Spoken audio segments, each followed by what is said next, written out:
സമരം നടത്തിയത്. ആരോഗ്യമന്ത്രി പി കെ ശ്രീമതിക്കെതിരെ മുദ്രാവാക്യം വിളിച്ചായിരുന്നു പ്രതിഷേധ സമരം.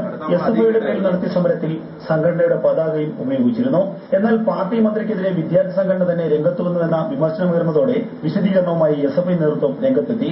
സമരവുമായി തങ്ങൾക്ക് യാതൊരു ബന്ധവുമില്ലെന്നും സമരം സംഘടനയുടെ അറിവോടെയല്ലെന്നും എസ്എഫ്ഐ സംസ്ഥാന സെക്രട്ടറി പി വിജു വ്യക്തമാക്കി. സമരത്തിന്റെ കാര്യത്തിൽ എസ്എഫ്ഐക്ക് ബന്ധമില്ല. ഇനി ഏത് സാഹചര്യത്തിലാണ് കൊടിയൊക്കെ എടുത്ത് പിടിച്ചത് നമുക്കറിയില്ല. ഏതെങ്കിലും വിദ്യാർത്ഥി എസ്എഫ്ഐ കൊടി പിടിച്ചുകൊണ്ട് നമുക്കെന്താ ചെയ്യാൻ കഴിയുക?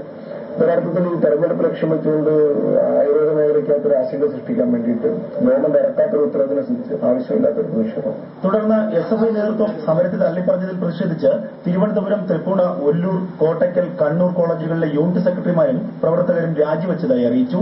എസ്എഫ്ഐ നേതൃത്വത്തെ അറിയിച്ച ശേഷമാണ് പ്രതിഷേധം സംഘടിപ്പിച്ചതെന്നും സമരക്കാർ വ്യക്തമാക്കി. ഈ സമരം കൃത്യമായി തന്നെ എസ്എഫ്ഐ നേതൃത്വത്തെ അറിയിച്ചുകൊണ്ട് തന്നെയാണ് നടത്തിയത്.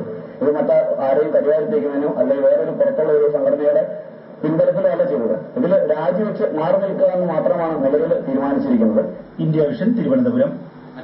ആദ്യകാല മലയാള നടി അന്വേഷണം തുടരുകയാണെന്നും പോലീസ് അറിയിച്ചു.